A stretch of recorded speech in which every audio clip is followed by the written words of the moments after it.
The ruling establishment has a lot of, they will stop at nothing to complete their toolkit of control. Right?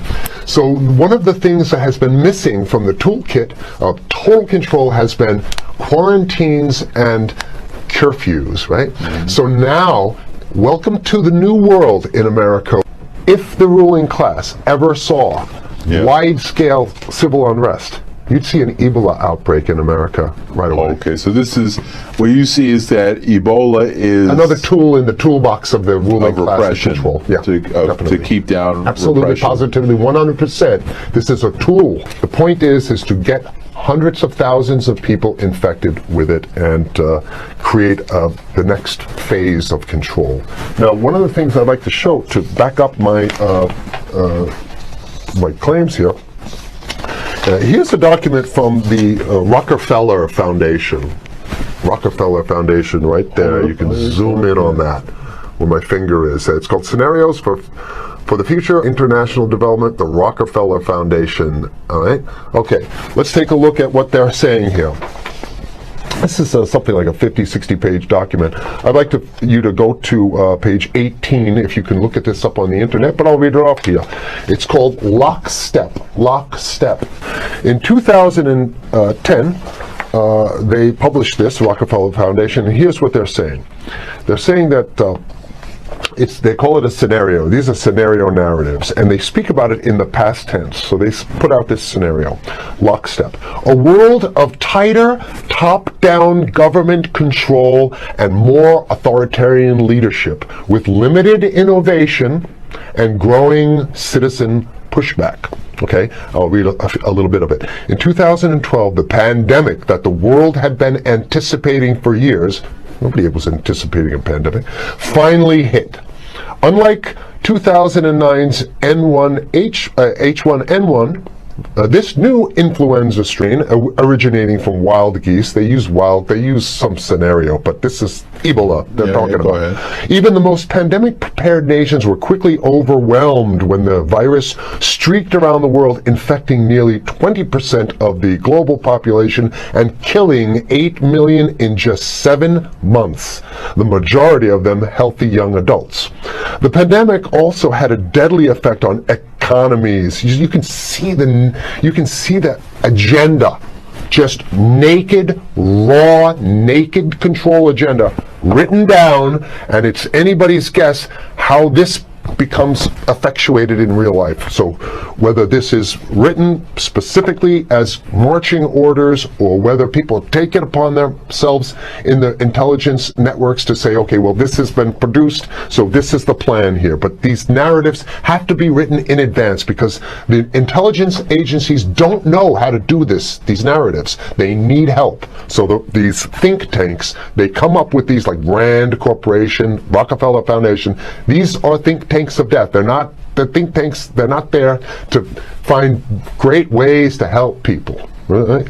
Okay. The pandemic also had a deadly effect on economics. International mobility of both people and goods screeched to a halt. Which is what they want. They want a completely isolated world, right?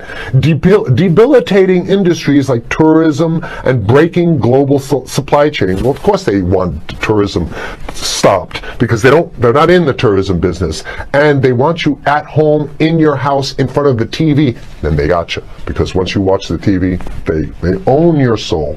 Even locally. Wait a second, we're on television. I mean commercial television, let's say. National. Even locally, normally bustling shops and offices sat empty for months. Okay, so the pandemic blanketed the planet, though disproportionate numbers in Africa died. Southeast Asia and Central America, where the virus spread like wildfire. It sounds like the opening monologue of a disaster movie, right? Exactly. Now listen to, here's the good stuff now. But even in developed countries, containment was a challenge. Now here's this one, I love this one. The United States' initial policy of strongly discouraging, in quotation marks, strongly discouraging citizens from flying proved deadly in its leniency. So they should have been tougher, right? Accelerating the spread of the virus, not just within the United States, but across borders. However, a few countries did fare better. China in particular. The Chinese government's quick imposition and enforcement of mandatory quarantine for all citizens, as well as its instant and near hermetic sealing off of all borders, saved millions of lives, stopping the spread of virus far earlier than in other countries. So the message is here is we have to look towards the Chinese, the oppressive totalitarian Chinese regime, as an example of what we need to be doing here. And of course, the ruling class here loves the Chinese regime because they have demonstrated to the ruling class the most efficient form of capitalism, which is authoritarian capitalism. China's government was not the only one that took extreme measures to protect its citizens from risk and exposure. During the pandemic, national leaders around the world flexed their muscles, flexed their authority, and imposed airtight rules and restrictions, from the mandatory wearing of face masks to body temperature checks at the entries to communal spaces like that's what's happening right now. Yeah, there's some good stuff. Listen to this. And even supermarkets, they want body checks at supermarkets. Okay, so basically what they're saying is they're building a system where every move you make, you gotta go through them. Even after the pandemic faded, this more authoritarian control and oversight of citizens and their activities stuck and even intensified. In order to protect themselves from the spread of increasingly global problems, from pandemics and national terrorism to environmental crisis and rising poverty, leaders around the world took a firmer grip on power. At first, the notion of a more controlled world gained wide acceptance and approval. I'm sorry, nobody likes this stuff. Citizens willingly gave up some of their sovereignty and their privacy to more paternalistic states in exchange for greater safety and stability. I mean, that's just a complete naked contradiction to the famous saying that if you think you're going to give up a little bit of security, I mean, if you're going to give up your freedom for security, you're going to get neither. They want to get more control, more curfew. And it's going to be curfews and quarantines. Unless we can break through the apathy, because that's what we have here, then it's going to be a slave state here. The ruling class doesn't seem to have too much resistance. They're getting everything on their Christmas shopping list. And they've been wanting quarantines and curfews for a long time. Now they got it. And if you want to live in a world where you're tricked into all this stuff because it's for your safety, right?